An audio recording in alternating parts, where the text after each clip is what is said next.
interviewed on Peacock right now. The Huskers able to pull away 28-10 over Purdue. Jeff Moats correctly picking the score on the nose with the KFOR Morning Show Pick'em. Just a tire fire first half, fellas. That was hard football to watch. A lot of funny things on social media at halftime. Why am I paying Peacock? Peacock should be paying me. I was in a grumpy mood. Bill Dolman's over. Elijah Herbal's along. Will Wilson, rocking and rolling back in the KFOR studios. Chris Schmidt with you. And you're welcome to sound off your thoughts on Nebraska getting their fourth win on the season. Didn't look like it in the first half that was going to happen, but Nebraska regroups and handles their business a much more impressive second half. Numbers to get in on Real Red Reaction, powered by Slim Chickens, 489-1240, 489-1240, 800-825-5865, and can jump on the stream, Real Red Reaction, YouTube, Hail Varsity YouTube channel, Hail Varsity Radio, Twitter, KFOR, Facebook, and Twitter. Elijah, hey, Nebraska seems to be able to run the football when Emmett Johnson is in the backfield. I think that solidified any argument for me as to if Nebraska wants to truly work on or be capable of running the football. Emmett's your guy. Dowdell got the touchdown, but the run game clicked better with Emmett in there. Better first down gains. Dylan Raiola, spectacular as always. Penalty filled, sloppy in the first half. Special teams, problems galore.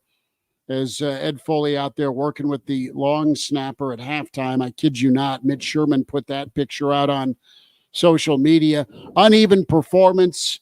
Elijah, you get the results you want, but very awful football to watch in the first half. Let's start with the positive. First off, I was told coming into this Game's over. That's positive. I was told coming into this one that Nebraska wasn't a second half football team. They can't put up points in the second half. Well, they bucked that trend today, so that's always a positive. You're going to start there. I'll also say the big sticking point from Nebraska's offense today was red zone efficiency. I mean, they almost doubled up Purdue's offense. They moved the ball down the field successfully. They still don't have a kicker. They still don't have a kicker. They still struggle with red zone efficiency, being able to go punch it in because they don't necessarily have that power rushing attack without Mazuka. But at the end of the day, a win's a win, a comfortable win. Yet really outgained Purdue. I think you outplayed them in all facets except for red zone efficiency. So if that's the big sticking point, that's a win. I don't think it changed my opinion of this team and that this team is good. This team is not great. That's an okay place to be. This is a team that can make a bowl game, good enough to make a bowl game, should make a bowl game. That's a start. 7 wins is still on the table for you. Are you going to go compete against Ohio State and Columbus? I don't know, probably not. USC? I don't know, probably not.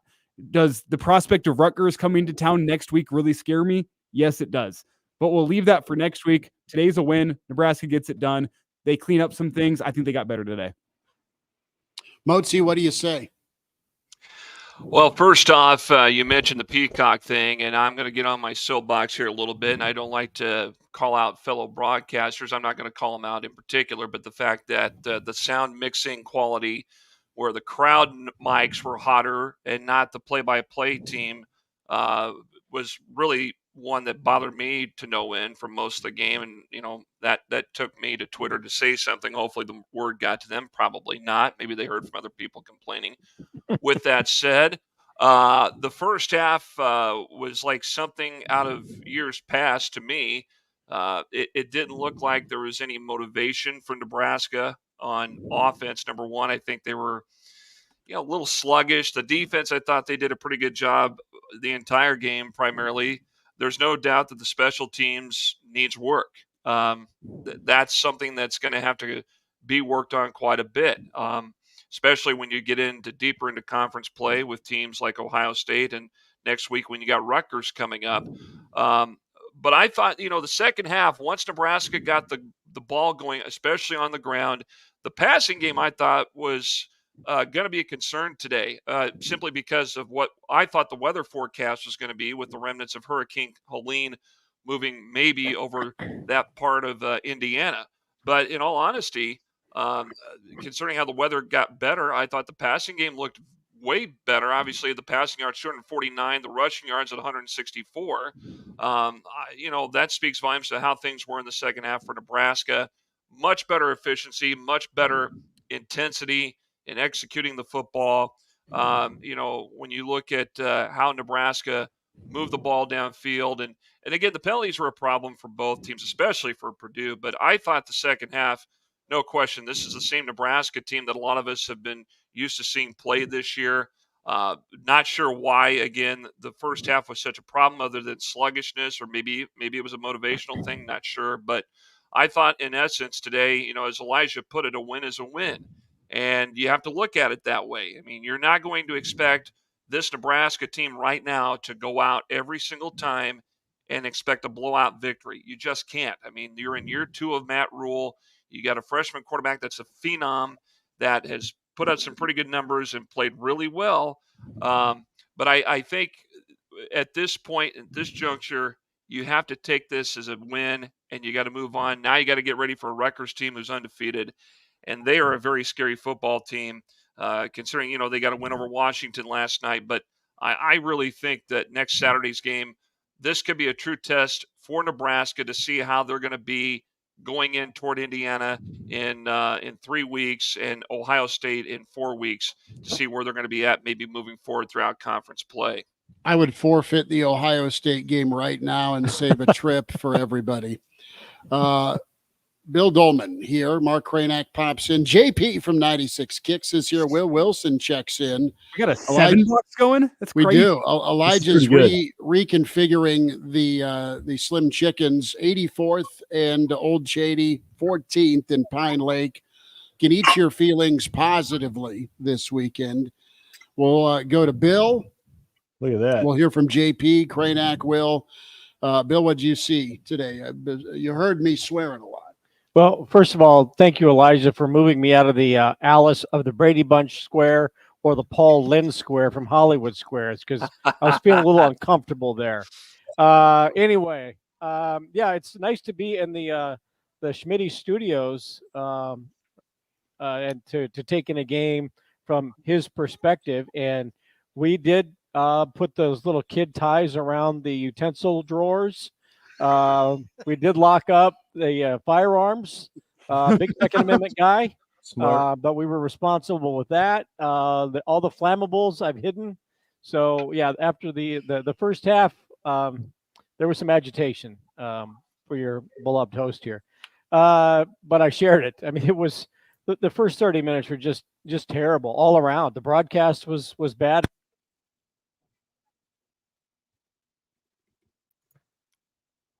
Bill, we lost you, man. I think that's a Schmitty thing. There it is. Yeah, Schmitty can't shut his mic off. Yeah, I think the listening to the Purdue band was better than what we heard over the air.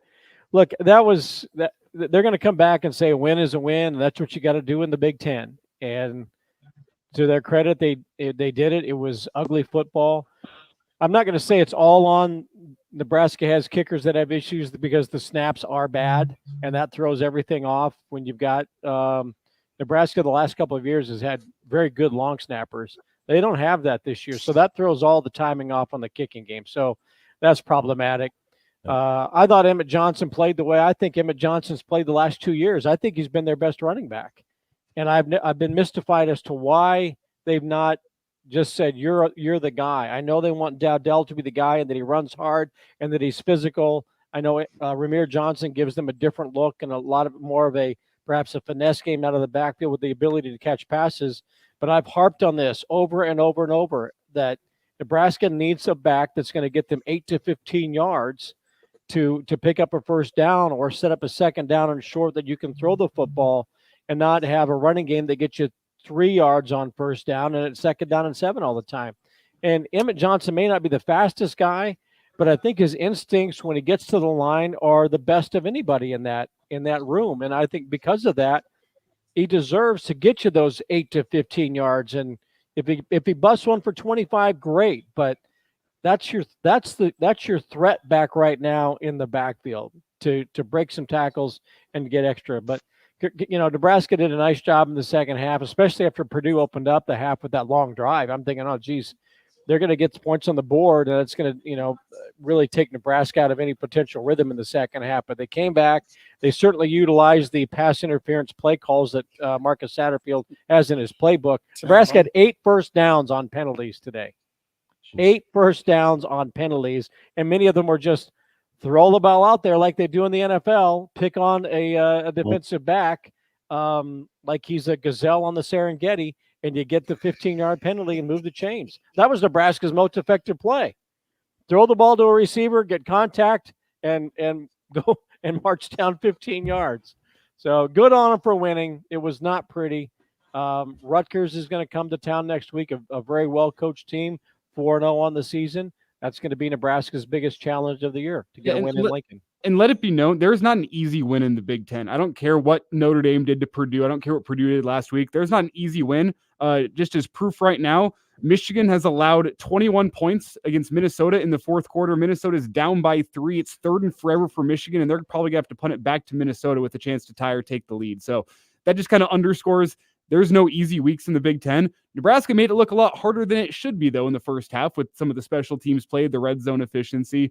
But that's just kind of my point here is we're going to nitpick. That's what we do. Husker Nation's not going to be happy. The team's not going to be happy. But you have been able to make improvements this week, figure some things out about yourself, understand how you play with your backs up against the wall, kind of turn it on, and you have a win in the win column to show for it. It's not a loss like last week where it's to the drawing board and you know what, we're going to be down on ourselves. It's okay. You got a victory. It wasn't pretty, but you can improve upon things. I mean, I think we learned a couple things. Emmett Johnson, I think, is your guy moving forward at running back. I think you learned you're not going to kick a field goal this year unless you really stinking have to. You're not going to do that anymore. I think we saw a back to chip on the shoulder type play from the Husker defense today, which might get swept under the rug. Were they perfect? No. Mockabee had too many yards after contact, but it was better than it has been the past 2 weeks in terms of intensity and effort. There's positives to take away from today. Yes, the first half was ugly. Do I ever want to watch that first half of football? No, I never do ever again in my life want to see a first half like that. But you learn stuff about yourself and you got a W at the end of the day, and you can't always say that in Big Ten play. Will, tackling. What the hell's going on with this football team and tackling?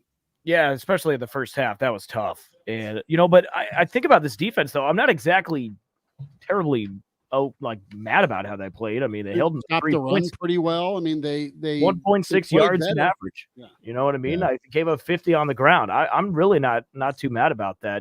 There were 5 sacks factored into the rushing game. I think they still would have been short of 100 yards, but they would have been closer if the sacks weren't factored in. I mean, you said it. It really comes down to red zone scoring, and that was terrible. This game's a blowout if Nebraska can finish the job in the red zone in the first half. Yeah, they're up 21-0 probably. If not, we'll call it 17 if you can knock home a field goal, even 10. Like, you have done enough to win that game in the first half alone based on how your defense is playing if you have better red zone efficiency.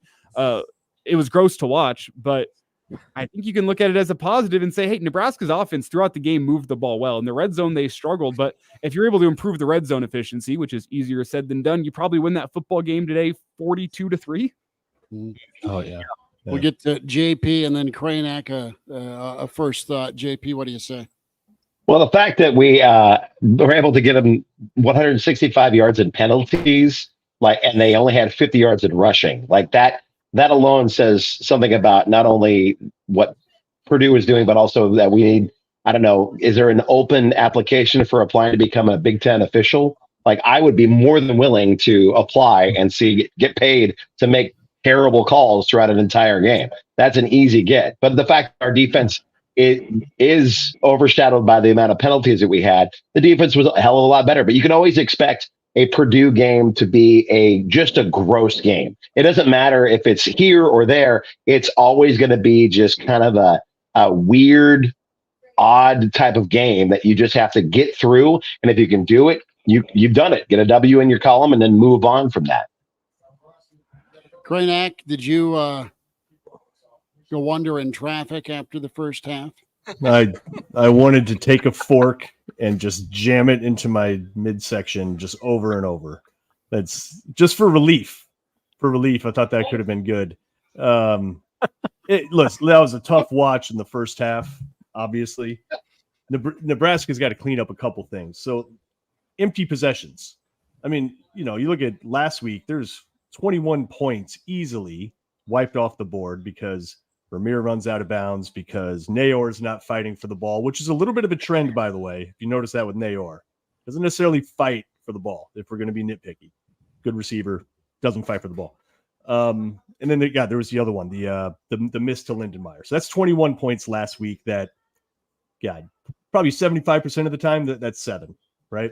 And those were gone. And then same today. You line up for a kick 3 times, makeable kicks, you get none, like 0 points. You don't get a single point. You do have to. There is something to be said though for the pass interference penalties. What were there? 5, 6? I mean, it was a lot. It was like a core part. It was almost like Bielema's fake injuries. I mean, it was like part of their defense was to interfere with the receiver, right? Which made it disjointed, right? If they don't do that, if they just play clean football, Nebraska makes the catch, scores, it might have been a little bit more of a palatable football game to watch in the first half. But I think at least you could say after watching today, I think that's a game that Nebraska could very well lose 2 years ago, right? Maybe 3 years ago, where they start to get tight and things start to get kind of dicey and God. I think it was Mitch Sherman who tweeted during the game, like it felt in the press box like one of those games where something was going to break poorly for Nebraska in the first half. Purdue was going to have something go right, and then the momentum would be against Nebraska the rest of the game. And you did feel that in the first half. It felt like you were one fumble or one interception or taking one of those block kicks back for a touchdown. Like one of those things away from Purdue realizing, you know what, we can go win this football game and they're going to be in it. That moment never happened. Is that a step in the right direction? I think you could argue. The momentum they had game control. There was momentum that they went back and seized after losing it. And there were so many moments in that first half where they had a chance to seize momentum and didn't. They missed the kick. They turned the ball over on downs. They kept coming defensively and got a stop. Some stats: Nebraska 1 of 8 today on third down. 1 for 1 on fourth down. Purdue 7 of 15 on third down. But Nebraska eventually would get that bend, not break defense going. 418 to 224 total yards. 161 to 50 rushing. 11 penalties. Here's what I think this football team is right now after 5 games. You've got an undisciplined team still when it comes to penalties. Rhule wants to fight somebody still. I mean, he was livid. He's usually stoic. He's usually trying to teach, but he was pissed. And the would-be 7-0 touchdown to Ramir that got called back, which was a horrible call on Fedoni, didn't even touch the guy. He turned and looked for the ball. He ran his route. Even if he was trying to create a rub route / pick play, give him an Oscar. He did everything in his power to not get that flag. So Rhule lost it there. You have a situation where Ben Hart's a 6th-year guy, and you're going for it on fourth down, for the love of God, and you're trying to get into the end zone, get out of your own way. There's still too many moments with this football team where it looks like frostball, where they don't get out of their own way. There's a penalty. There's a personal foul. There's a face mask. You still target Hartzog on third down. Every defense in America has done that.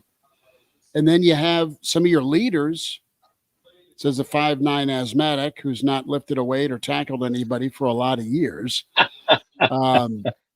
There's too many. You want to talk about yards after contact? I mean, you have some of your 5th and 6th year guys that are missing tackles after a yard or 2 game on the defensive line, in the secondary. Bullock's about the only dude on the team right now that is your sure tackler. Your defensive line has missed too many tackles. So I'm whining here, but it's a lot of what I read and heard through the first half of this football game from Nebraska fans on social media. It needs to be better through 5 games, because you might get your ass handed to you next week. You got Ohio State that looms. You still have Iowa. You still have SC. You got Indiana. You got Indiana that looks dynamite. Listen, they need to be at a better spot than they are. The good news is at least they snapped out of it in the second half. And the other good news, got your quarterback, Motzi. Yeah. Again, Dylan Raiola to me he's only thrown 2 interceptions this year? Is it 2? Yeah, and they're can't questionable. Yeah, they're more like Well, fumble recoveries, right? Yeah, Right, those are on the Granted. receiver. Granted. Has he had a rushing touchdown yet this year? No, I don't just recall. that first down against Northern Iowa. But what he's able to do, I mean, he's a true freshman. What he's able to do, he looks like he's been a veteran of this system for the last 2 to 3 years. And again, he's a true freshman. He's a special player.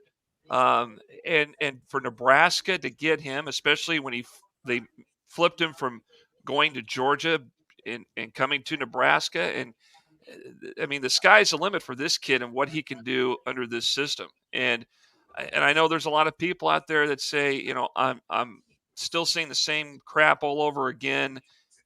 They're still working out a few things. Yeah, it's a little nerve-wracking, but I think they've made some progress even this year compared to where they were a year ago. Now, 5-7 a year ago was a vast improvement from where they were under Scott Frost. And they were making some headway, but they went back to their old ways. You remember a year ago, where were they? They were 5 wins about halfway through the season, and they couldn't get the 6th win. I think now they're in a much better spot to where they could try to get at least the 6 wins to become bowl eligible.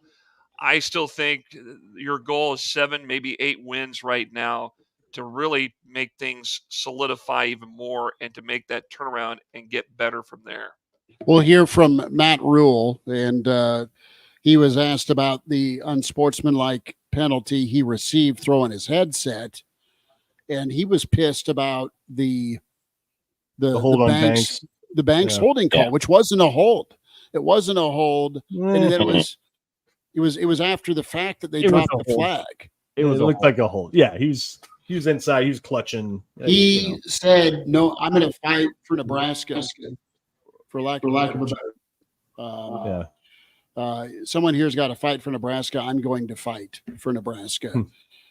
He is beside himself, not whining for calls, not lobbying for calls, Elijah, but he's beside himself at the incompetency that they put on the field from time to time, officiating wise. And that's back-to-back weeks now that I don't like Matt Rhule's sideline demeanor whenever this Nebraska team is penalized. You and I got some of it's them and some of it's bad officiating. Well, how do you are the person that wants to keep your team from not losing it in that moment. They look to the leader in that moment. Whenever a penalty goes against you, you want your team to be locked in and say, you know what? We don't care. What's next? That's the team mantra. But whenever you have your head coach, another flag, that's what's next. Whenever you have your coach on the sideline, though, screaming and getting personal fouls called and losing his cool about calls, that trickles down through the team. They're going to think, you know what? The refs are out to get us here too. I need a head coach that is going to be stoic on the sideline when things don't go the way, because you already have a team that's mentally fragile. And if you have a coach on the sideline that is screaming and kicking and doing whatever he can, trying to tell those refs, I don't like that call. It's the trickle down effect through the team that I don't like it with the team that already has a fragile mentality. You have a point. That call is horrible, but you need to be the bigger man in that moment. I agree with you, Elijah, from that standpoint. Obviously, leadership for Matt Rhule, you got to conduct yourself in a proper manner.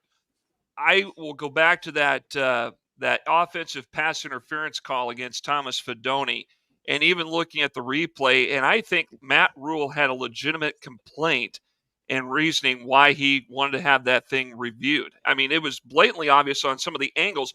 I don't know what they saw on the field. I don't know what they were seeing from where the office is, either in Los Angeles or New York or whatever, where they would do the reviewing too. I didn't see any sort of contact from Fedoni that would constitute a pass interference, but I see Matt Rhule's point there, and he had a legitimate point. There was no contact, and I think that's what really frustrated him more than anything. I think at the same time, he's trying to fire his team up because they just had a very lackluster performance in the first half. Bottom line, there was really no intensity, no emotion or anything. But I think consistently, you're right. Matt Rhule should not get to that point when conducting himself with the officials on certain calls or any calls on the sideline. And there's people too. I have 2 things to say here before I let you jump in, JP. The first being, I liked actually how Matt Rhule handled that review on that pass interference, because the refs, the Big Ten Control Center, they have no power to go overturn the judgment call of the contact. The only thing they can review there is whether or not Ramir Johnson was behind the line of scrimmage or not. So if it's behind the line of scrimmage, that's not a judgment call. They can overturn it, and there's no offensive pass interference. But I liked the strategy there from Matt Rhule, because I think he's saying, review it. You're not going to overturn it. I just want you to go see on that little screen how wrong you are. And that's the mature way to go about handling it. That's the way to do it. There's ways you can talk to the refs and fight for your guys without being completely over the top on the sideline. I just don't like the message that sends to an already mentally fragile team. I get it. You want to fight for your guys. I think there's other ways to go about it, because it became a theme from Matt Rhule throughout the game. And when you have a group of potentially mentally fragile 18 to 22-year-olds, if you see your coach complaining, it creates that victim mentality in yourself. You know what? The refs are out to get us this game. Do you feel better or worse? We'll go around the horn. JP, you jump in with your comment. We'll go around the horn. You start, JP, Billy D, Mark. We'll get some interaction here with that. But do you feel better about this team moving forward, or are you feeling worse based on what you saw, or kind of the same? 489-1240 can chime in here on Real Red Reaction, powered by Slim Chickens. And 14th and Pine Lake, 84th and Old Shady. Get to Slim Chickens today. Wings, desserts, chicken fingers. It's glorious food, as we're with you here on Real Red Reaction and KFOR, KFORnow.com. JP, it's interesting with where you side on. Do you lose it, or do you hold it in if it's not going your way with the Zebras? And that's the thing, is I will say this, and to just combat and be a little bit counterpoint with Elijah, I think Matt's held it in for the last two games. This was an opportunity on a very spotlighted game to show there was almost 300 yards in penalty combined in the two teams. This was a chance to put a spotlight on how bad the Big Ten officiating has been throughout the entire season with all of the teams. This is a chance for Matt Rhule to play that card, and then, of course, the sideline say, guys, don't say a damn thing about the officiating. I got this. I'm going to put a spotlight on this today and use this platform today to make this point. And because he used that with almost 300 yards in penalties, that will hopefully, we never can count on it because it's the Big Ten, put a light on how bad the officiating has been all season long throughout the entire league. Bill, what do you say? Well, first of all, going back to what you talked about with the first half comments from Nebraska fans, Husker fans on Twitter, when they're sitting on the ledge or heading into the bathroom with a toaster, are really, really amusing. Whoa. Okay? I mean, that was some funny. Bill asked me where to keep the toaster. That was some pretty funny stuff. Okay, so I just hats off to Husker fans who are creative in their angst. I'm not sure there's another fan base that has that ability to put all that together, 140 characters, the way Husker 10 fans years of practice are able to do. So that was pretty good. Look, with Matt Rhule, when a basketball coach does that in the heat of the battle, and they say, well, look at Fred Hoiberg trying to fire up his team, getting a technical foul in that situation. He has that enough. Most of the time, announcers or whoever will say, oh, that's a great job. Let's see if that turns this team around. And to a certain extent, I think that's a little bit of what he was trying to do. I agree that you can't overturn that pass interference penalty other than if the ball was caught behind the line or not. But I do think that there was a message being sent, like, we had a guy get his arm pulled in the first quarter last week against Illinois that cost us. We've had a few too many of these things, okay? I've sent you the letter last week. You sent me my admonishment privately, because that's what happens after the games. They will send in their grades. They will send in their questionable calls. They'll have the league review it, and then they'll get their findings back. And sometimes they'll say, yeah, you know what? You were right. That should have been interference. Or, yeah, I know that should have been a penalty when Banks got dropped in overtime in your bench. But, we're going to keep that amongst ourselves. I think this was one of those situations where Rhule took the opportunity to, I want you to see how bad that call really was, because I'm going to want to call at some point later on in the ball game. You're going to have to make it up to me, okay? And it's not going to come next week after I send my letter. So maybe there were a couple of pass interference penalties on Purdue that got the flag because the one was missed in that first quarter. And then getting the unsportsmanlike conduct penalty in the second half when your team's got the lead. I think all of that was fairly strategic. Now, he's got to get his team, regrouped. You can't have a first half like that next week at home against Rutgers, the way Rutgers is playing. Greg Schiano, I'm sure, was watching today's game quite closely in terms of what Nebraska does with its running game and what they need to do to get pressure on Raiola. And as much as Nebraska doesn't have an efficient and consistent ground game, I told Schmitty watching this, I said, for the most part, that offensive line does a pretty good job of pass blocking. Mm-hmm. Raiola has a significant amount of time to check down to receivers. I love his arm angles. He had a lot of times he'll throw that sidearm Mahomes delivery, but he had a throw over the top on a short pass to the right side. I think that was in the fourth quarter, just the arm angle, the changes, and the way he's able to see the field. And a lot of that he's able to do is because he has time to throw, to find the open guy. Somebody eventually gets open. So that's a whole lot thrown into one dissertation here. But kudos to Nebraska fans for your creativity. There you go. Yeah. I think, Mark, you have a take here? Because I do have a different topic I want to bring up here. We have a quote from Anonymous, but if you have something you want to add on that, feel free. I was just saying, we're going to go to Cranack, and then we got a call to get to here with Real Red Reaction. Steve's on the line. Cranack, what do you think? With Rhule's sideline antics, you think we'll get a comment from the chancellor tomorrow about how that went? And that'll appear in the media, or maybe are those days behind us? Those could be behind us. I'm not sure. Harvey Perlman tweeted. It feels. I think we've lost Steve. So Bill, I'm so glad you brought it up, and we talked about it on the pregame show this morning too, just about Nebraska needs to get Emmett Johnson the rock. Yep. And it's also okay to keep him in 2 plays in a row. Like, you don't have to take him out after he gets a big game. You just don't have to do that. And I think the prescription for Nebraska, because look, you're 5 games in at this point, right? I mean, you're about to march right into the teeth of Big Ten play. There's not a single gimme win left. I don't believe on the schedule at all yet.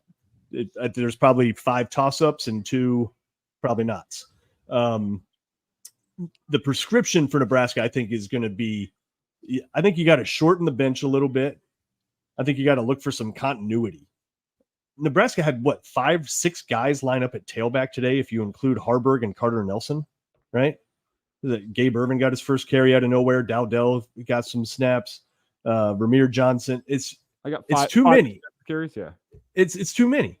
Right? It's just, I just don't see how you can have, it'd be 6 because all 4 backs played. Ramir got a couple handoffs. Yeah. All 4 backs played, plus you hand off to Carter Nelson, plus you hand off to Harburg. And while I appreciate the ingenuity and the creativity it feels like they're still searching for their pet plays.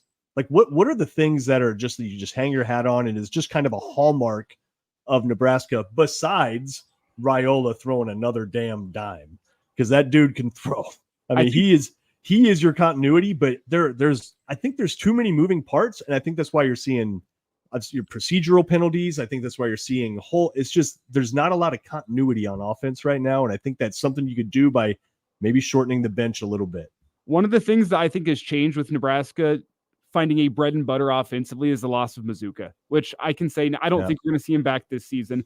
Nebraska had a bread and butter rushing attack with power and counter off that right side where you had Justin Evans pulling around. You had a tight end pulling around.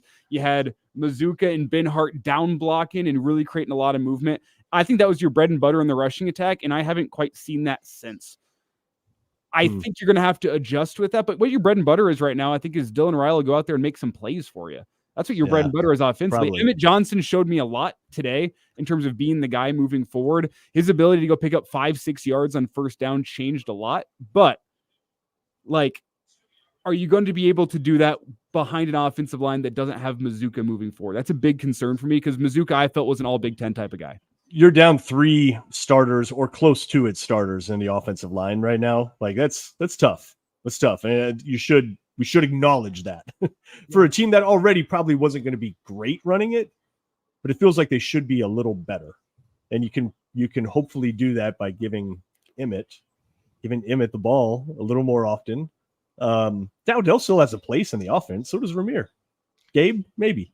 But shorten the bench a little bit. You don't need to hand off to Carter Nelson from the 1 or 2. I mean, it's just, That was fun. it's cool. I appreciate it. I know he was a state champ high jumper and all that, and so I understand why. But it's just sort of like, just because you can do it, it doesn't mean you should. And I feel like every play on earth is on the table for them right now. Well, it And feels they probably like, just need to dial it back a little. guys, it feels like we gotta make sure Timmy gets his touches. I mean, everybody, this is Y ball. I mean, I got to play 2 quarters. Shouldn't have ever stepped foot on the court growing up, but paid my money. Yeah. I mean, that's what it feels like. And listen, at least they focus in on getting Ja'Cory the ball. I mean, he is a difference maker for you on offense. 100%. And let's quit jacking around, if you're a Nebraska fan, with this merry-go-round at running backs. Yeah. And I like Dowdell, but if I see him leave his feet again, man, I'm going to lose it, because they're just waiting for another fumble. I mean, Walter Payton did it great, and he's about it. Going over the top. Emmett's your guy. AZ Husker gummies would have come in handy during the first half. He must be talking about Ollie. Must be talking Ollie vitamins. Is that that's what he's talking about? the gummy multivitamin. Yeah. No. You're focusing on Colorado vitamins. Yes. Yeah. The Colorado vitamins. I just Colorado vitamins. That's actually a great brand name. I'm going to actually see if I could buy that domain right now. If you would have stumbled upon the Colorado vitamins in a state where it's legal, you're probably the one Husker fan not upset about the first half. Colorado pretty vitamins. mellow. By the way, Colorado Vitamins is available online. Yeah, I'm just saying, like the site can't be reached because it does not exist. Vitamin THC. And Cranek's like, not yet. Vitamin CBD. Colorado vitamins. 489-1240 to get in here on problem Real is, Reaction. We have created this perfect domain and brand name in front of thousands of people that could also steal this and take it before you have a chance. So you got to act quick. Copyright Bill Dolman Quick, 2024. Now we have a shout out. Brandon checks in. This was a step backwards, no matter how you try and spin it. I absolutely agree. Really? I don't agree with No, that. I don't. I don't No. agree with That that. first No. half. That was a Nebraska step back. treaded First water half was today. a step back for the game of football. Well, Yeah, right. this falls Yeah. under the umbrella. Yeah. Listen, Nebraska treaded water today. They didn't step forward. They didn't step back. They just kind of survived, advanced. Here comes next week. I guess They stepped forward in the final quarter and a half of the game. That's where they stepped forward. Mhm. And when we may hear from Matt Rhule here in his post-game presser, if we get to it, we may find out what happened in the first half, what the mindset was like. Were they just in a simple funk? Were they not motivated enough? They had the wrong running back in. What was something in place that wasn't working? I mean, hopefully we find out from Coach Rhule. But I thought, especially in the final quarter and a half today, that it was a step forward, especially after what happened last Friday night in that overtime loss to Illinois. Roger, in the stream, any field goal kickers in the portal, and Bill, you touched on it earlier, and I think it's such a great point that you have to reiterate. Two of those kicks you cannot put on the kicker today. The first snap was into his hip, and so he had to grab it from his hip. He had to bring the ball over. Like, by the time he got it down, the timing's all completely off. 42 yards, you miss it. And then the second one, you saw great catch by Buschini to prevent that thing from even going past them, and that could have been a Purdue ball. So 2 terrible snaps. What you need in the portal right now is a long snapper, or just somebody. Yeah. I feel like that's something that if either of us practiced for a week straight, and you had loose hamstrings, because that's Long it snapping? might be kind of tight. Yeah, I just feel like it's something. No. I tried to long snap in high school, 2 years of practice, and I got booted off in 1 week after a couple bad snaps. That is an impossible task. Why 2 did years? you I've got 3 years of eligibility. I can do it. Why did you have the bad snaps? I'm serious on this. It's just a difficult job. If you try to do both punting and field goal kicking, 2 completely different snaps that people go, oh, well, it's long snapping, but the way you hold the ball is completely different. The power you put on it, the rotation you try to get on the ball, and you have to be pinpoint accurate every single time while there's somebody lined up, maybe not in your grill, but in front of you, and you got to focus on blocking as well. Just a very difficult job to get right. It doesn't help that I'm fat and inflexible, so That's never a But good thing for long snapping. That's This a is- t-shirt this is right not- there. This if isn't Elijah's vac- fat, what am I? This isn't Right? vacant lot. Seriously. This isn't vacant lot football either, Elijah. I mean, where you just snap it. I mean, there is a proper technique that you got to have to do that, and it does seem like it can be a difficult thing to do, and that's why they practice it quite a bit. Not to mention, you're throwing it as hard as you can between your legs, because if you don't throw it hard enough, then the rush has time to get there. Like, it has to be Right. a crisp and powerful snap, which really lends itself to not being accurate. It's a difficult thing to do. So I will stand up for long snappers as somebody who tried to do it and could not do it. I'm just saying, that's like, how many teams have you covered ever where it's just like, that's the problem? You're like, there have been a lot of football teams that have figured out how to find a scholarship snapper, and then even people that are getting paid for it in the NFL. Like, there's a lot of humans walking around that have figured it out. And it's just all of a sudden you're covering a team that can't snap a But kick. this You can't takes me kick a back field to- goal. Like, field goals aren't allowed now because This takes me back to the 2020 season, where it was just like, how can Cam Jurgens not snap a football? He's been a center for 3 years now, and he can't get the center quarterback exchange. It takes me back of like, how can you not figure it out? But I think it just reiterates that it is a difficult thing to do at a high level whenever you have Division I athletes trying to come murder you every single play, trying to do a very technical job. totally. How come Well, every that- other team in America has figured it out, though? Is what I'm saying. Fair. That being said, I saw enough today to show me Yeah. I don't want to see the field goal unit again this season. All right. Yeah. We'll get to Matt Rhule. We'll get to Dylan Raiola's comments. Bill Dolman's here. Mark Cranak's here. JP from 96 Kicks is here. Will Wilson. We got the whole party going. Will Wilson and Jeff Moats is here. Elijah Herbal, Chris Schmidt. It's Real Red Reaction, powered by Slim Chickens. 14th and Pine Lake, 84th and Old Shady, where you get your Slim Chickens, and Skylar nails it. Moving forward, the good, the bad, the ugly today. A lot of ugly in the first half. The good, Emmett Johnson, that defense in the second half. The bad, though, penalties continue to persist for this team. And can they keep rounding into form as you're now 2 games into the Big Ten, and it gets real? I mean, it gets ranked Rutgers. It gets ranked Indiana coming up, and then it's Ohio State. I mean, they have yet to put together 4 quarters of football. I just don't know. I'm still unable to fill in the blank on how good this football team is. I know they got a good quarterback. I know they got a good middle linebacker. I know they played better against the run. I still see too many missed tackles. That if that's going to happen before you clean it up, you may be out of the game. We still know that the field goal thing's a nightmare for Nebraska. You can't count on it. You can't count on it. That changes things. That changes things as an offense when you now consider that you're pretty much 4 down as soon as you get to the 30. How many points has Nebraska left on the field this season? Between penalties and missed kicks and just getting in their own way. I mean, that is a poison you're trying to extricate still with this football team for whatever reason. I mean, I don't get why it takes them, and I don't know this, but I would bet there was some edict in the second half to get Emmett in and carry the football, because voila, he appeared.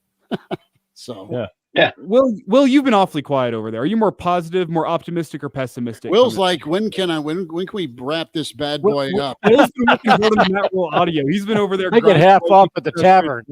Yeah, and there's an Oktoberfest event downtown that I think we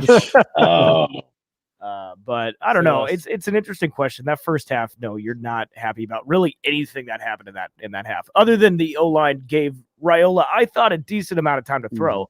I mean, that's a plus on the O-line.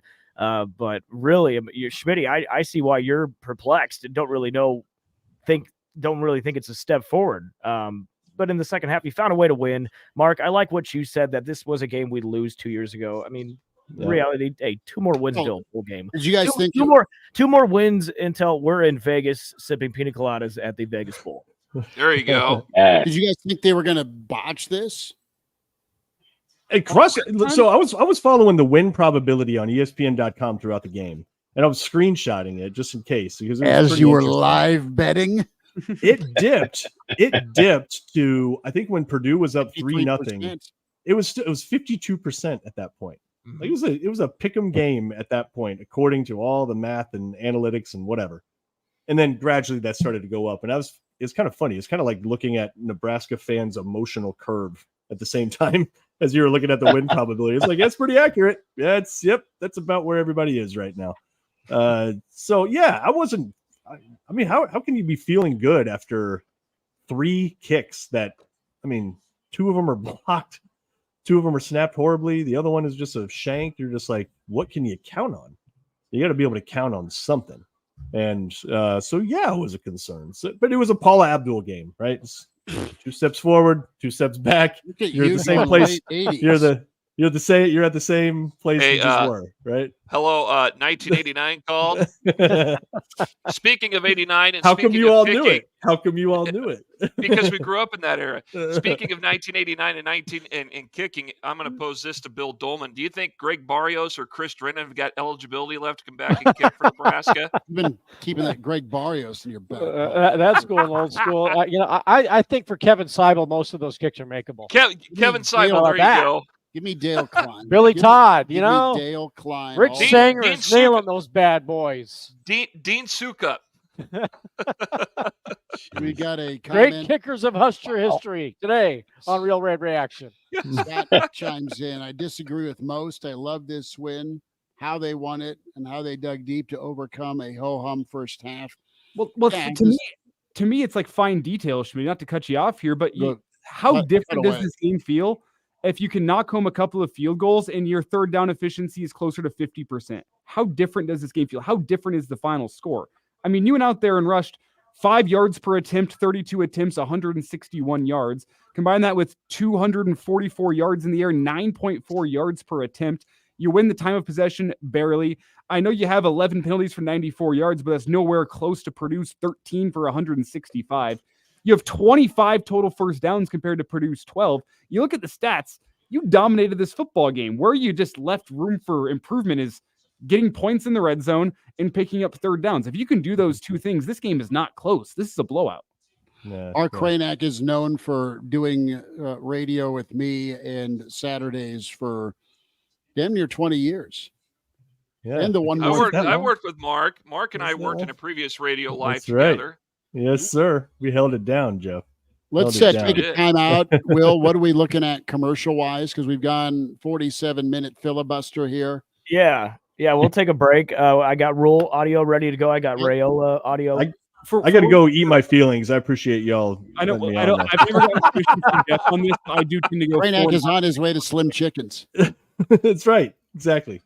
14th and Pine Lake, 84th and Old Shady. I'm just gonna have to throw chickens into my mouth from behind the counter. Yep. Told you. So you're out, Kranak? I need to. Yeah, I need to get out. I appreciate y'all letting me on. To do. Yeah, just eat my feelings. Go celebrate the win, Mark. Come on. That's what. I didn't say they were bad feelings. They're mixed feelings. They're mixed feelings.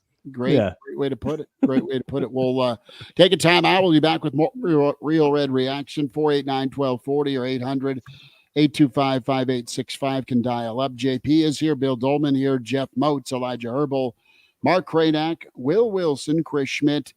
And real quick, Elijah, do we have an update on the mother of all parlays? You're muted, Big Cat. That's a Will thing. Yeah, we're 3 for 4 right now on the Hail Varsity Radio parlay of the day on a Friday. We've had Indiana and Maryland has gone over 51. Kentucky won outright against Ole Miss. Yeah. 16.5 like it was nothing. Their defense is spectacular. And not to mention Rutgers covered last night with their victory over Washington. So we're a Georgia win away from splitting $500, Schmitty. Ding, da ding, da ding. I should have said that because I just ruined it. But we're gonna let it ride. Too bad Alabama's gonna win, but well, you guys can dream. All right, time out. Back with more Real Red Reaction. Matt Rhule on the way. Thanks for tuning in to KFOR, KFORnow.com. Back with Rhule on the way.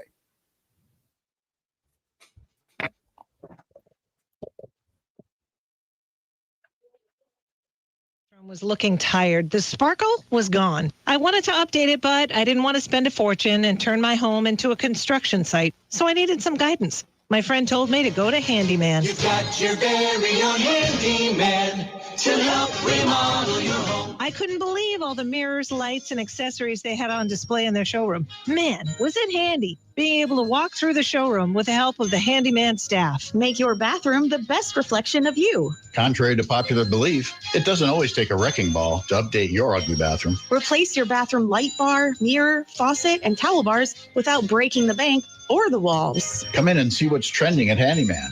We have dozens of mirrors and lights in stock and on display. Just pick one out and take it home. Grab coordinating faucets and towel bars, and you can DIY your bathroom in one weekend. During September, save 10% on all mirrors and light bars and bring a new sparkle back into your home. Under the arch on Sun Valley Boulevard, Lincoln. There's just nothing like live music. It has the ability to motivate, inspire, and enhance a moment, a night, and a lifetime like nothing else. Treat yourself to a live music escape or give someone you love the gift of a concert experience. Check out the complete lineup of upcoming shows at PinnacleBankArena.com and review the list of acts scheduled to perform outdoors this season at PinewoodBowlTheater.com. Behold the joy of live music and immerse yourself in spectacular sights and sounds at Pinnacle Bank Arena or Pinewood Bowl. Are you in the housing market? Whether buying or selling, a roof inspection can make or break the deal. This is Matt Berkey, co-owner of Golden Rule Contractors. With all the storm damage this season, the last thing you need to hold up your closing is a damaged roof. Our name is our promise. We work with buyers, sellers, and realtors. If you need a new roof, we'll get it done right without all the hassles. So contact Golden Rule Contractors for a free real estate roof inspection. We treat your real estate deal as if it were our own. Nebraskans are proud of their public schools. Hi, I'm Tim Royers. As a Nebraska Teacher of the Year, I traveled across the state and saw the value public schools bring to our communities every day. They're where our kids get the skills and opportunities they need to succeed. They're where families come together to enjoy a musical, cheer for our teams, talk with teachers, and build trusted relationships. Strong public schools create strong communities. Sponsored by the Nebraska State Education Association, aired by the Nebraska Broadcasters Association and this station.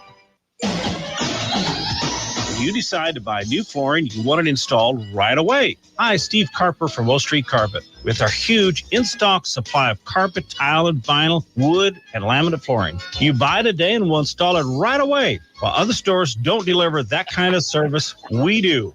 In fact, if you'd have purchased your flooring last week at O Street, you'd be enjoying it today. O Street Carpet. 1732 O Street and ostreetcarpet.com. My name is Alana. I was 6 years old, and I got diagnosed with cancer. I come to St. Jude for treatment. After her last treatment on December the 4th, I was just kind of having a conversation with her, letting her know, Alana, you did awesome. Mommy's so proud of you. Like, you fought, you accepted whatever was happening, you went with it. And her words to me were, Mommy, thank you so much for helping me get through this. She said, I could not have done this without you. This was very hard. And I couldn't even hold my tears because when I think about it, I would not have been able to get through this without St. Jude. And so once we became part of the St. Jude family, everything was okay. Thank you, St. Jude, for helping me get her through this because I wouldn't have been able to do it without them. St. Jude Children's Research Hospital. Finding cures, saving children. Learn more at stjude.org. Every 2 minutes, a woman in the U.S. is diagnosed with breast cancer. And in that split-second moment in time, her life changes forever. The toll of breast cancer is great. The need to support those who are battling the disease today is even greater. And that's why when others look away, Susan G. Komen leans in. We're fighting alongside patients because we know one moment can change a lifetime. Fighting breast cancer takes funding for research to discover the next new treatment, providing access to quality and affordable health care, and people willing to take action by raising funds and raising their voice to advocate for others. United by Hope. This is the Real Red Reaction Show. Phones are open now, 402-489-1240. Back here on Real Red Reaction, we're powered by Slim Chickens. Will Wilson is here. Jeff Moats hanging out. Bill Dolman is in. Elijah Herbal. JP, did he wander off down the road? Yeah, he did. He had a procedure done. He's getting better. Okay. Well, yeah, so he's relaxing. Good. Appreciate him coming in. Appreciate Mark Kranak. Totally appreciate him popping in. Saturday is saying nice work, Schmidt, with the 20-foot ceilings. Appreciate that. No, they're not 20-foot ceilings. Schmidt's just that short. Right. Well, if you got 20-foot ceilings, put in a basketball hoop. Yeah, there's a good idea. Why? So I can throw it into you? No, just like big guys. Bounce it off the wall and dunk it like Bill Murray in Stripes. And break his ankle again. Got a German Shepherd downstairs trying to break out. And then throw the ball out the window out of frustration. Let's hear from Matt Rhule. We'll gauge his level of frustration. A lot of frustration for Nebraska fans in that first half. Better second half. But that O-line looks better with Emmett toting the football, that's for sure. Here is Matt Rhule, post-game Purdue with KFOR, KFORnow.com. Credit to Purdue. We knew they'd come to compete after they've had 2 tough weeks. Got back home playing at home. Changed up their defense, put 4 back at the edge. I hope he's okay. I think he's one of the best players we'll play against this year. I have so much respect for the way he plays, and so it looked like he got banged up. So I'm not sure what that was. It was a close game in the fourth quarter. The narrative is always we can't win close games. It was a close game. We won it. So it just it didn't look like a close game at the end, but we made the plays in the fourth quarter to win the game, and proud of the guys for that. What do you think of your team's response the last quarter and a half of that game? Not only the response, but how they played. Well, I thought the defense, was terrific throughout. But the offense, the offense punted twice. They just up and down the field, just a couple of crucial penalties hurt us, and then obviously if you're able to make some, so you're down inside the 35, I think, I don't know how many times we crossed the 35-yard line. Those are, 3, I think 1 missed and 2 bad snap that led to blocked field goals, right, which were unfortunate. I love the fact that they didn't flinch. They didn't flinch. At halftime, I told them this is exactly where I felt like our team needed to be, to come off the heartbreak of last week, a game that nothing went right in terms of like one play goes right, might win that game last week. To come back, I don't know what the narrative, I don't know what's been like around here before that, but a lot of times teams, they come off that heartbreak and they don't play great the next week that I've been a part of. So I thought for our team to bounce back, Tommy tried to go, he couldn't go. Guys are down, guys step up. We played a lot of guys today. And things not go exactly right. I thought it was exactly what we needed, to be quite honest. I'm glad it ended up 28-10, but that was a game we had to fight for, and guys had to make plays, and had some tough calls go against us in the first half, and the guys. In fact, if anything, they were telling me to keep my composure. So appreciate those guys. What kind of lift did Emmett give you in the second half? Yeah, I think Emmett made some big time plays, making some guys miss. And then after we had the hold, the block in the back of the hold, and then I got the 15-yarder. It comes out on the screen and he's pushing the O-lineman to get him going forward. And so I thought, really, you talk about crucial plays. It's that, and then it's the 4th down off tackle run by, at the goal line, to go for on 4th down. So, just proud of those guys. Not that Corey obviously gave us a real lift on offense with some of the speed sweeps and the reverses. And, people are really, when he's out there, people are defending us differently because of his speed and his explosiveness. Just the overall execution on offense in the second half, when you got across onto their side of the field, what keyed it being so much different after? It was just 3rd downs in the first half. We were 0 for 5 in the first half on 3rd downs, and 2 of them we ran it to get it to get to 4th and short.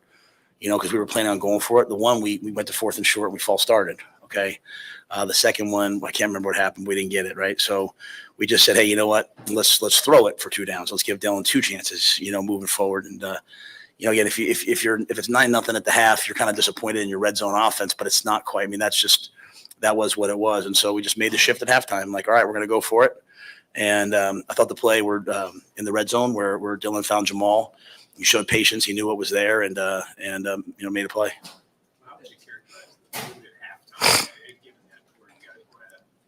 Very, very locked in. Very locked in. I think our guys last week felt a lot of pressure to win, and not in a bad way. That's not a soft thing. Like, they just know people are counting on them to win. And I think this week they said, forget it. Let's just go compete. Let's just go play. And I thought guys wanted to play. And then they came out. You think about it, right? They came out and they went down the field and scored and kicked a field goal. And but I thought our guys went right back down there. So, about everything that could go wrong went wrong in the first half. Emmett's touchdown gets called back. We didn't touch the guy. We didn't touch him. We did not touch him. So it wasn't about whether he's behind the line or not. We run at the guy, we avoid him, so we didn't touch him. And so they know that they executed that play and it gets called back. And so obviously that some guys could be frustrated, when they know, man, we can't do anything right. But I thought the guys responded, and I was really proud. So that, again, that's what I said to them at halftime. Is this is exactly the type of game we need. We needed to go out there and win the game at the very end of the game. And again, that's about halfway through the fourth quarter. That game was won. The kicking game, was there a specific distance that you felt good about sending John Bull out at, and what did you see on those missing blocks? Yeah, the first one he missed, right? It just missed. He's about 50-50 from the 15-yard line, but he's also about 50-50 from the 45-yard line. He's a young developing kicker who's got a big leg and had a great week of practice. He just missed that first one. The second two are just bad snaps. Those balls are in the ground, right? So you can't put those on them. And those weren't like blocks per se where we're not protecting. Those were bad snaps. The first one, we had one snapper in, then we made the change, went to the other snapper. It's a bad snap. So all of those guys, and as I said down the stretch, man, they got to come out of their head. They got to start playing from right here with passion and belief in themselves. I know it sounds corny, but it's not. And, even the extra points at the end, all of a sudden we had good snaps. And so it might not be for everybody, but we are just a growing team. We're just growing. All right. So people can spend all their time trying to think what we're not. I choose to see what we are. We're getting a little bit better in different areas. We went on the road after a devastating performance. A devastating loss last week, and we found a way to win. And I couldn't be prouder. It wasn't the best football. We have a lot to fix, but I'm proud of the heart of that team. So just to be clear, one of the snaps was one guy and the other was the other guy? I believe so, yeah. If I'm wrong, sometimes you guys are more right than me, but we made the switch. I thought the first was flagging, the second one was Watucky. That's okay. I thought so, yeah. Matt, what about your running? What are your thoughts on how they stepped up and slowed down what Purdue was trying to do? Yeah, I thought the boys came out to play. There was a little bit like that one drive. It was a little bit of leaky first down. So they were in a 2nd and 5 and allowing them to continue to play. I thought what was really great on defense today was, when Tommy couldn't quite go, he came up, we thought he was going to be able to go. He warmed up. We thought maybe he could go and just still not right quite there yet. So, all right, we turned to Sierra. Sierra gets banged up. Jeremiah goes in. We're out there at times in crucial downs. Now we got Jeremiah out there. We got Mario Buford out there. And I thought they played pretty well. Willis McGahee had some big plays. So there's a lot of, young players contributing, in that. But that allows you, because Tony can trust those guys in the back, it allows them to, play the run and put guys up there in the box. And I thought, we didn't give up any big ones. I think Maccabee's a heck of a player. That number 45 is a heck of a player, and that's a well-coached O-line. They run outside zone as well as anybody, 250 yards or whatever it was, 240, whatever, last 260 last week. First, I don't know what they finished with rushing, but I thought our guys did pretty well, 50. So I thought our guys did pretty well. It's not just this game. There's been quite a few penalties in a lot of big teams. From your thought process, is there a conversation that they need to have, the league needs to have with teams about blocking on the perimeter or covering your receivers, or and then what did they tell you at the end about doing that? Yeah, I got a flag. I threw my headset. Now I was on the white, so I was under the impression on the white I could throw my headset. He said the referee said I looked at him, so he knew I was upset. But obviously he didn't throw the flag, so I was just mad, So I'm not here to complain about officials. I'll turn them in. I'll get the responses on Monday or on Sunday. I think we had a tough go of it last week.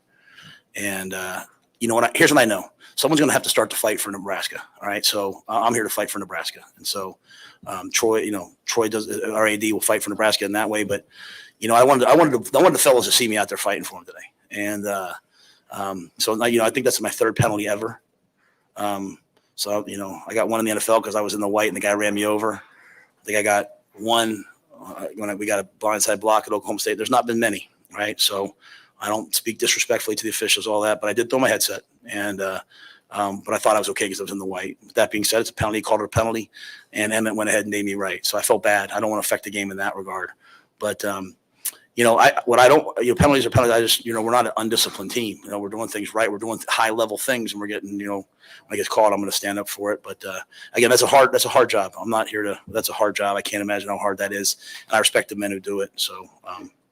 Maybe you're the pregame scene with the Oklahoma drill where you were running your team kind of through a live drill. What was your thought? I mean, you were out there leading them in front of everybody, kind of hitting full contact hitting. What was the thought of that? No thought. Is that something you have done before? Yeah, well, we did it way back when, but I was just excited to go. Today was about us.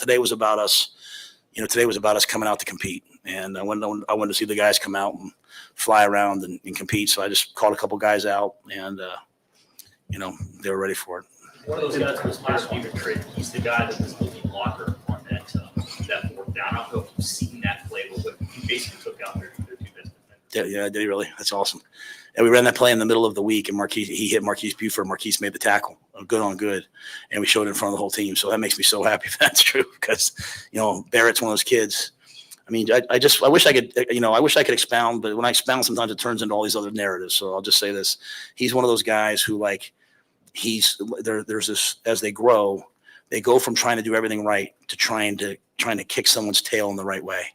And along the way, they have to block out all the noise of everyone telling them what they're doing wrong. And so Barrett's someone who tries to do everything right. And hopefully it sounds like, and that's a day one training camp play. Like we tried Carter over the top. We try, I'm just saying, in all seriousness, if you look at the level of creativity, and again, we're not perfect yet. We're so young and things are different. No one's asked me about Gunner. I love that. None of you guys asked me about Gunner.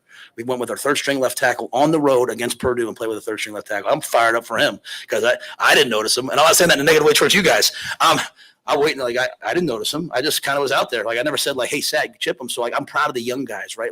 We handed the ball off to Carter Nelson on the 1 yard line to go over the top. It didn't quite go in, but we're just trying to trust in the guys, and you're going to wake up someday, and all those young guys are going to be out there. Ja'Cory, they're flying around, and so I'm fired up about that. But I think Gunner played pretty well. That's a big storyline because when they move forward to an edge rusher. When they did that in pregame, I was like, damn, that's a good move by them. Sorry, Mitch.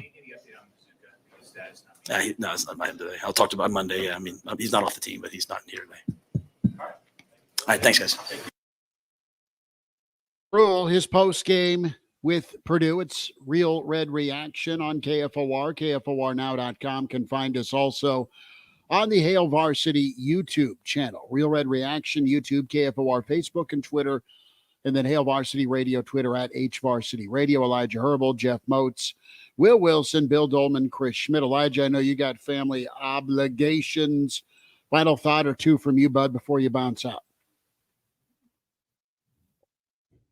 Sorry, Elijah. Oh, we're good. We're good. A win is a win is the main observation, as Matt Rhule kind of said, to bounce back from what happened last week. That's one thing you don't quite think about, the emotional hangover fatigue of everyone telling you that you're great, and then you go out there and lose, and now you're going to have a tiring week of practice. That's what it's going to be whenever you have things to clean up. For Nebraska to go out there on the road, first road test for Raiola, he performed well. You go out and do the thing. Does Nebraska have a semblance of special teams? No.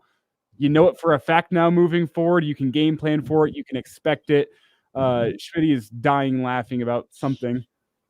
Oh, someone with a Nebraska Twitter account just says ISIS has a new leader. Oh, yeah. We all saw that Matt one. Foley. Wow. Ed.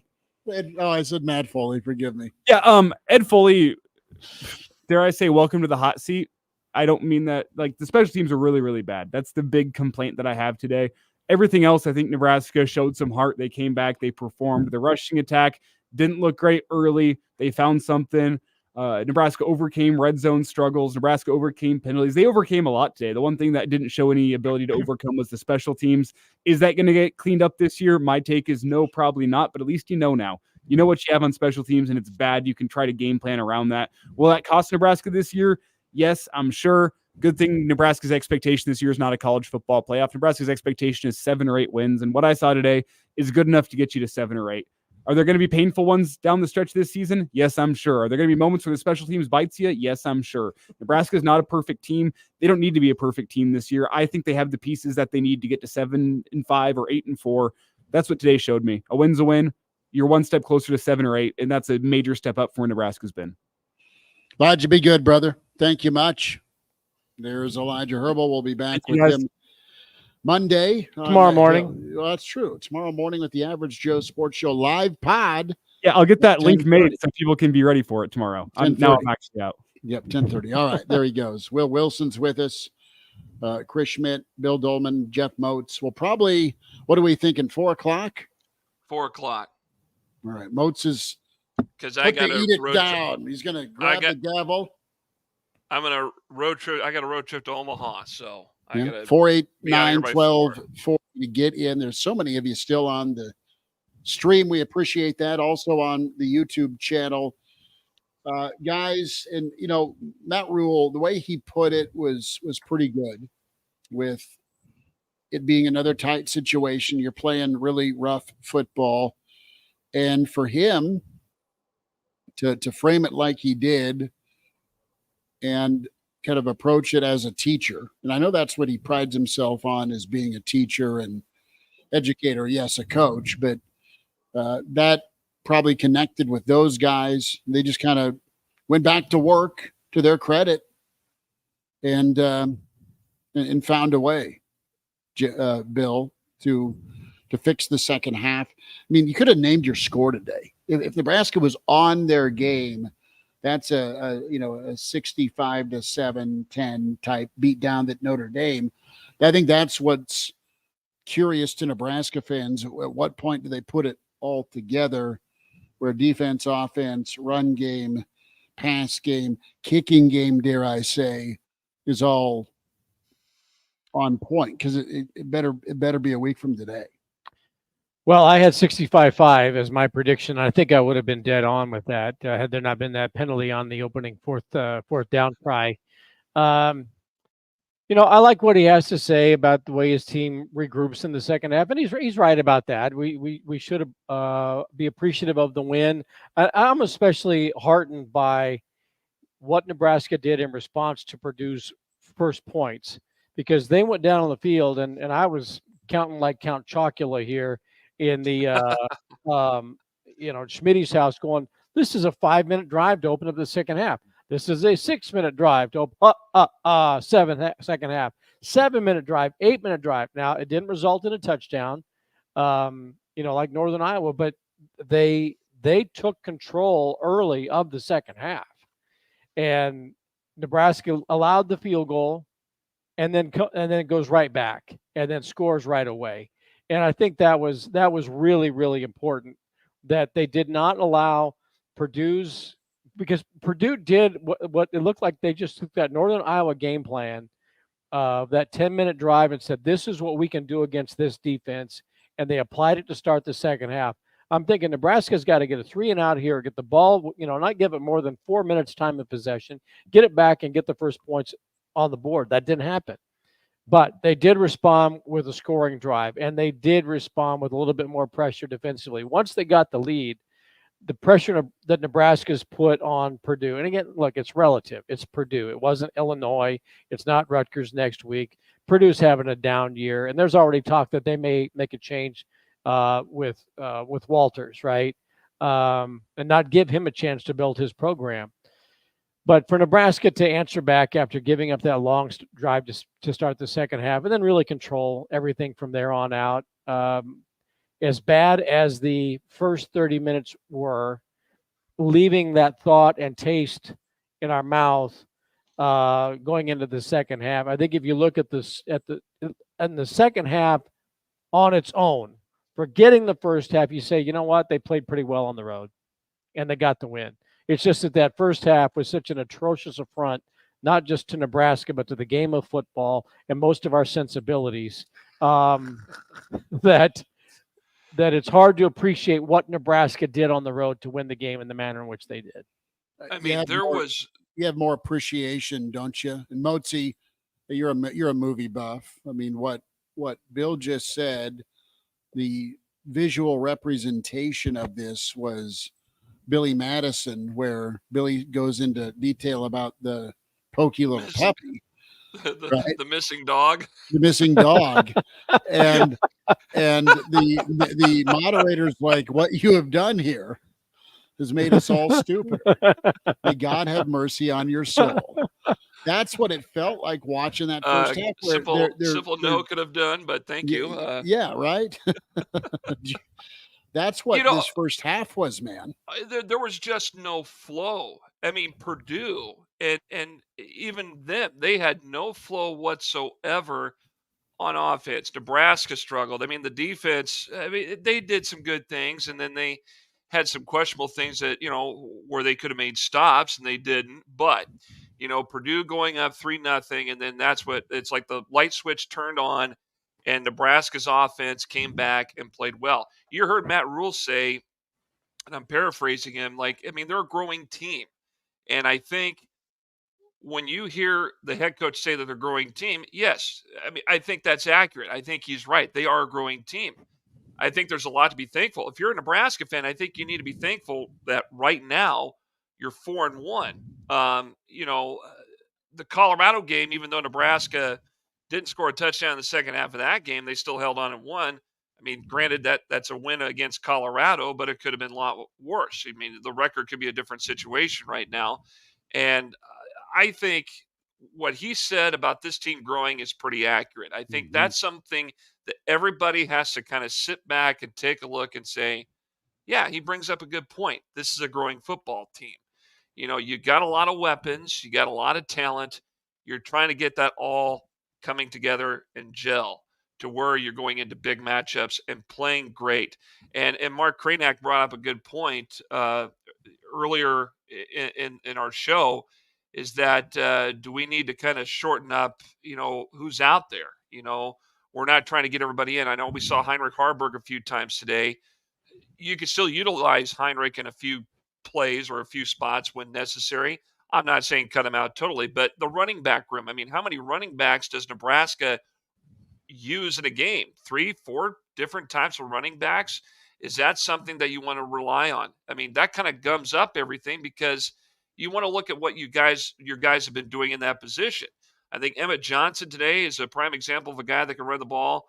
Ramir Johnson is a guy that I always liked. Ramir Johnson, just simply because of his sheer speed and the way he was very shifty, even early on in his career. And I know he's had a few setbacks with injuries.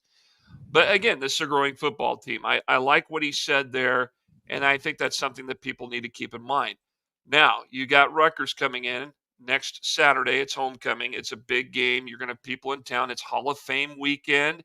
So there's a lot going on, a lot of pageantry. You want to put out a pretty good product. And I think you go to work first thing, right when you get off the plane from Lincoln or from West Lafayette back in Lincoln tonight. You start to go to work and you look at some things, you look at video, and then you work at some things tomorrow, and then you really buckle down starting Monday and for sure Tuesday to make sure, okay, we got everything up to snuff, up to speed on what we need to have to execute against Rutgers. Defensively speaking, how are we going to do, or what are we going to do to improve on some things that we probably should have done to Purdue right away and not let them get any major yardage or anything like that, even preventing that last touchdown. But what do you need to do to stop Rutgers offensively? So I think with what's happening and what Coach Rhule said during his presser, I think is pretty accurate in terms of the growth of this football team and this program. He's very real about just the fact that they are growing. You just want to see a little more consistency. And people want results right away. We're in a society, we're in an age that we want immediate results. And in some cases, you're not going to see that happen. It's very rare where you get immediate results. But when you're trying to rebuild a program that's been on hard times now consistently, and I'm not including the Pelini era necessarily because he won 75% of his games, but when you've seen a program that's been on hard times, it's not going to be an overnight success. But I think with what Matt Rhule has done so far to this point, it's a good step in that direction where they need to get to. Well, good second half for Nebraska. MIA first half. I know we've hit that multiple times, but Nebraska quit jacking around the second half. They came out, they responded, they took control. That's important. We'll hear from Dylan Raiola here in a little bit, but interested to get your thoughts moving forward on if you'll see Nebraska settle, and what I mean by settle in with the RB1. And I want to go back to Emmett Johnson. I mean, it shouldn't be that hard, should it? To say, all right, this is the guy that pairs best with the offensive line. Let's run him and keep running him. Don't forget about Ramir. Don't forget about Dowdell. But tell you what, man, Emmett, it's not even close with how productive and efficient the run game is, man, when he's in there. Yeah, and like you guys said, it's not a coincidence that when we started getting him the rock, we started scoring. Things started going great. So I think that is a great example right there that you see that. And you know who should get the ball first next week. Now, I've been thinking a lot about next week, and I know a lot of people think Rutgers should have lost last night, but they didn't. And they're probably our biggest test of the year so far. So, and I look at the first half, how we could barely beat a really bad Purdue team who is probably going to lose their head coach this season. And I just worry. I wonder how this team is going to look against a good opponent. Now, Illinois, are they a good opponent? I don't know. We're going to find out tonight. But I'm curious about next week and what Rutgers is going to look like. But I'm with you. You go with Emmett and see where it goes from there. I like Dowdell in the red zone close to the goal line. I think you bring him out for that. And Ramir's just a great player, to dump the ball off to. He can run routes. So I'm with you on that. I think Emmett needs to be the guy that gets that rock. But I'm worried about next week. I don't know what Rutgers is going to be like. Here's what they're going to be like Illinois. Here's what I'm going to say about next week. Bill, jump in here. Listen, Nebraska might be underdogged at home. Nebraska may not be a better team than Rutgers. Fine, but go play good football. And if it doesn't happen, it doesn't happen. But don't be sloppy on penalties. Don't be a nightmare with the kicking game, missed tackles, and don't be horrible at tackling in a phone booth football game. You've had a physical game last Friday. It was a road game where Purdue's a lot of things, but I would call them. They attempt to be physical. That's how they want to play ball, with their run game being the emphasis. So put your big boy pants on and go let it all hang out. I mean, that's what I think you want to see if you're a Nebraska fan here next Saturday at 3. And just come out ready and finish strong. Like, it's been too choppy. Mm-hmm. Well, as one of the listeners points out, Rutgers quarterback is a guy who was at Minnesota and has beaten Nebraska a couple of times already, Kaliakmanis, it's just so odd with all the transition of this guy was over here, now he's over here, and what impact will that have when he's over here when they play over there? I don't know. But look, I think Northern Iowa, to a certain extent, gave Illinois a bit of a blueprint on how to attack Nebraska's defense. That long drive, to me, just continues to stand out. I think that gave Purdue an idea of what they could do because they do have a ground game and they can run the football, but they just don't have the personnel to maintain it the way Illinois was able to do that and take Nebraska completely out of rhythm. I think Rutgers is going to look at Northern Iowa. They're going to look heavily at the Illinois game plan. They've got an experienced quarterback, and they're going to see some of the things that Purdue was able to do in its ground game, not in its passing game. Look, Hudson Card, that there was questions there was whether or not he was going to be starting today. They went with him, and he didn't look very good. Nebraska, got some pressure on him. They wore down that Purdue offensive line in a way that, again, I mentioned it earlier. Nebraska's offensive line has done a nice job of protecting Dylan Raiola all throughout this season for the most part. I agree, Bill. I really do agree with that, simply because, we've seen in past years, even going back to even with a little bit of Adrian Martinez at quarterback, that the pass protection has not been spectacular or far from superb. But Adrian would agree with that. Yeah. But, I agree. I think his pass protection has just been unbelievable. He's had time to actually get set and look and throw to someone and make dime throws downfield. I think they have really improved that aspect of the offense more so than anything else, is that pass protection. And that's really a tremendous job by the line coaches and making sure that offense continues to get better and better each week. Well, and I would imagine Dominic told Donnie, as I said on Chris's Hail Varsity show yesterday, you will be really good at pass pro. All right, Uncle Donnie. All right. We don't care about what you do for these running backs You're going to protect this guy. All right. It's going to be good for all of us down the road. I'll say this too about Sat. We'll take a timeout. We'll hear from Dylan Raiola here on Real Red Reaction. 489-1240, 800-825-5865. Many of you have just jumped in the stream with comments and input. Really appreciate that. Hail Varsity YouTube, Real Red Reaction YouTube, KFOR Facebook and Twitter, Hail Varsity Radio Twitter. Our friends at Slim Chickens, Hooksy and Company, man, they do it right with all your chicken needs, chicken fingers, chicken wings. Of course, the old chicken and waffles are legendary. They're the grilled strips. The grilled strips are the best. They are just phenomenal. 84th and Pine Lake, and 84th and Old Cheney, 14th and Pine Lake. Both locations for you to get your Slim Chickens order. Salads are incredible as well. So make sure you thank those folks that help support us here with Real Red Reaction, Slim Chickens. I'll say this with Nebraska and their ability to run it and stick with the run. I mean, I tried to put myself in Sat's shoes in that first half where, I mean, it's just time to go air raid. Just start throwing the football all the time, every down, because your run game was just getting nothing done. Or if you did try to run it, it was some sort of penalty, or you'd have a nice game, then there'd be a brutal penalty. Nebraska got pretty good at being creative, and it's not a new call, but it was the right call at the right time where they get Barney on the end around. And they've done a really good job of repping that and executing that, where at one point he was averaging 30 a carry, and he had a couple of them. Another touchdown run, and then had the 31-yarder on the opening drive.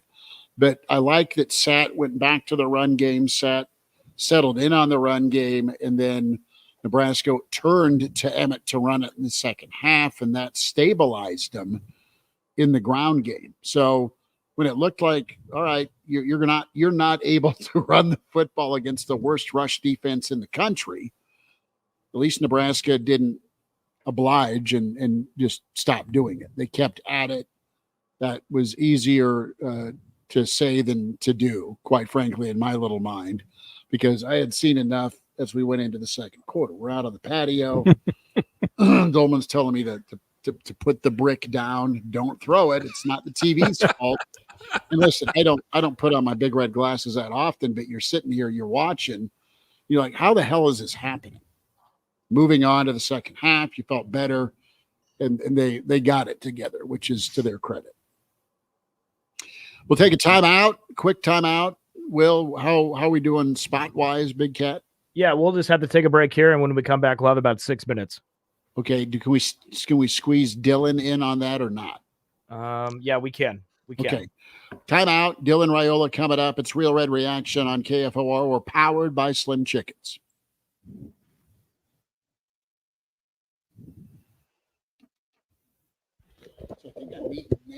What's the radon level at your home? Don't know? Well, find out with a call to Bryant Air Conditioning and Heating. Hi, folks. Greg Sharp here, the voice of the Huskers. Make sure your home is safe with a radon check from Bryant. If you've already tested, ask Bryant for a free estimate for mitigation. Once completed, you'll get a report showing how much safer your home is now. When it comes to radon, call Bryant. 467-1111 for testing and mitigation. Bryant Air Conditioning, Heating, Electrical, and Plumbing. We do whatever it takes. Patriot Plumbing, Heating, and Air. The folks with the stars and stripes in their truck and patriotism in their tool belt. You know it's time to get your furnace checked when pumpkin spice permeates everything we see, we smell, and taste. Call Patriot Plumbing, Heating, and Air to schedule your $98 furnace check and get your system service before the rush of Hallow Thankmas finds you stuck in the cold. Call Patriot Plumbing, Heating, and Air at 464-7411. The choice of autumn-loving patriots everywhere. When you want a brand new kitchen, there's nothing to it. There's a brand new way to do it. 3-Day Kitchen and Bath. Eileen talks about her experience with 3-Day Kitchen and Bath. A lot of gross kitchen in the beginning, cracked formica, bad floor, ripped linoleums, and I decided, to heck with this.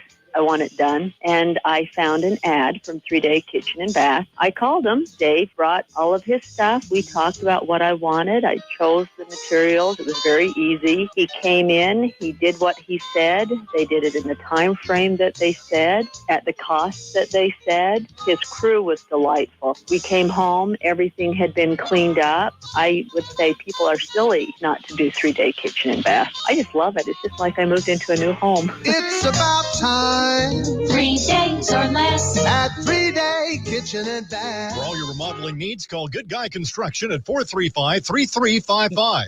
There's just nothing like live music. It has the ability to motivate, inspire, and enhance a moment, a night, and a lifetime like nothing else. Treat yourself to a live music escape or give someone you love the gift of a concert experience. Check out the complete lineup of upcoming shows at PinnacleBankArena.com and review the list of acts scheduled to perform outdoors this season at PinewoodBowlTheater.com. Behold the joy of live music and immerse yourself in spectacular. Get your thoughts on now. The Real Red Reaction Show is unfiltered at KFOR.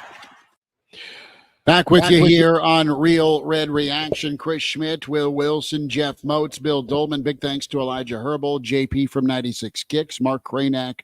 All popping by. Let's get into Dylan Raiola's thoughts after the ball game.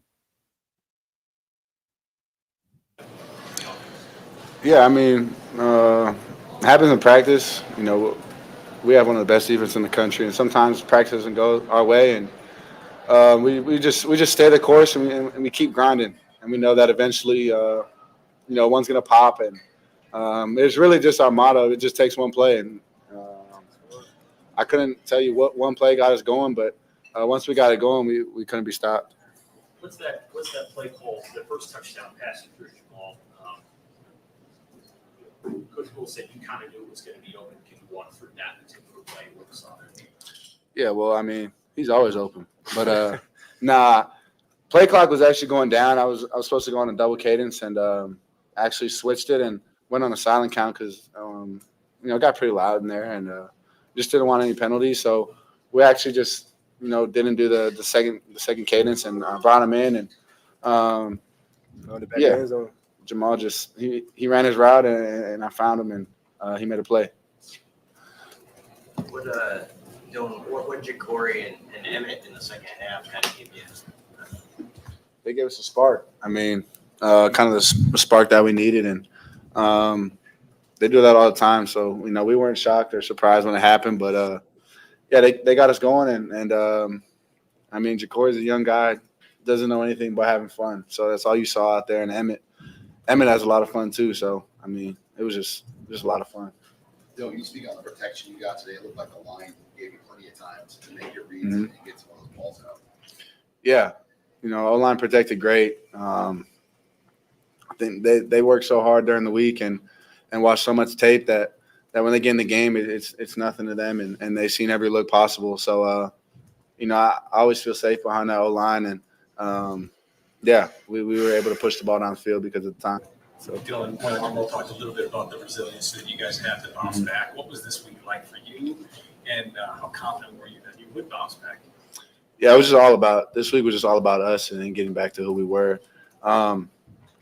We got punched in the mouth last week, and it was just all about our response. And couldn't ask for a better response of going 0-0 in the first half, and kind of like, I don't know, everybody was probably like, oh my gosh, what's happening? Like, here we go again. But we trust each other so much. We've been through so much hard things together, and a 0-0 score going in the half didn't phase us. Got in there, rallied the troops, and we came out swinging. So resilient group, and we're going to keep going.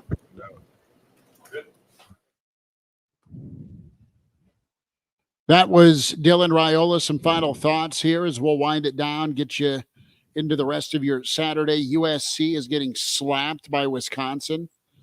Wow. We are all cheering for Georgia tonight. Can we nod and say, yeah, hit that parlay, Schmidt and Elijah? I'm with you guys. Yeah, I'm with you. Sure. So, why not? Win some money. Nebraska stopped the run today. Nebraska ran the football today. Nebraska got after the quarterback today. MJ Sherman with a sack and a half, and James Williams, who sometimes, at least by the same name, participates in this chat, had 2 sacks today.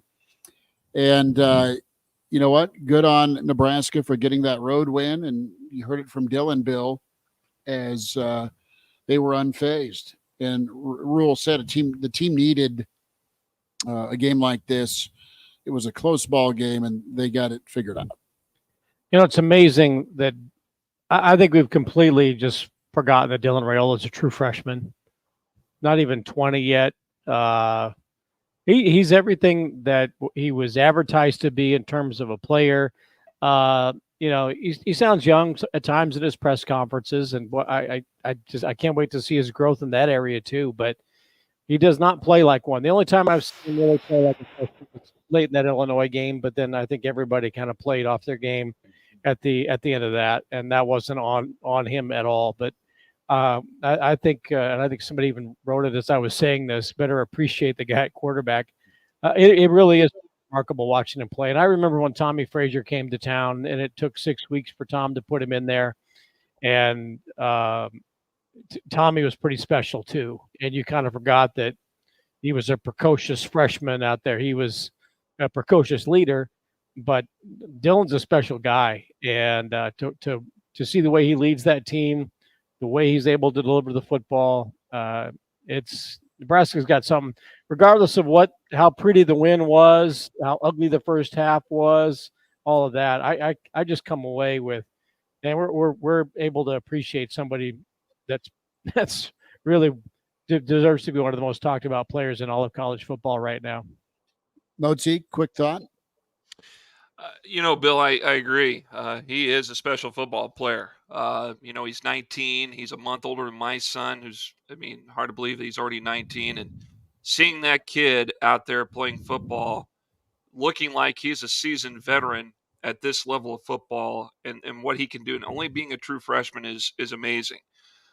He's got a very bright future ahead of him. I think the future does look bright for this football program. And I don't want to use the analogy of, taking baby steps. I think we're beyond that point with this football team and what they can do. I think they're in a better position than where they were a year ago. And I know I said the same thing on this very program at the same time when they were one win away from becoming bowl eligible. I still think they can become bowl eligible. I think that's your ultimate goal, number one, is to get to a bowl win or a bowl game and maybe a bowl win. If they get to that point. But I also think you got to be playing your best football, win or lose. If you lose games, close games, I know that's been kind of the mantra of what Nebraska football has been the last several years. They've lost close games. They've been so close. But, do it with a sense of purpose to where you're going out and you're playing hard and something just doesn't, the other team may be better. But I ultimately say, go out there and play your best football every single week, and you got some games that you can win. I think Rutgers is going to be, as Will, I think, alluded to here a little while ago, is going to be probably the biggest challenge so far this year. We said that about Colorado. We've said that about Illinois now, and here we are. We're now, after 5 weeks of football, you got Rutgers coming into town, and then maybe after that, the next big challenge is going to be Indiana, then Ohio State, and then things maybe easing up a little bit, although Wisconsin, USC, and then you look ahead to Iowa. Those are going to be games that Nebraska could probably battle. But again, I think the ultimate goal is going to get to that 6-win mark and become bowl eligible. And then you can breathe a little bit. And if you get your 7 wins, if you get 7 wins, great. If you get 8, terrific. If you get 9, fantastic. It's, you got to set the bar to where you got to get the team to and then make the next leap forward the following year. Well, close it out, Big Cat. Yeah, we're running out of time, but I'll just say happy we got the win on to Rutgers. And again, I'm eyeing that Las Vegas Bowl, Dolman. Love it. Vegas Bowl it is. Are. Catch the Average Joe Sports Show live tomorrow. We'll be on at 10:30 on the stream. The Average Joe YouTube channel. Thanks to all of you for checking us out on KFOR, KFORnow.com. And we'll be back at you with our different shows. Morning Hookup, at 10 on Monday, and Hail Varsity back at you at 4 on Monday afternoon. Have a good one.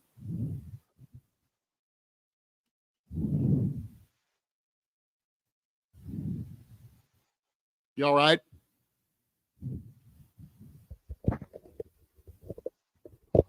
Yeah, we're all good.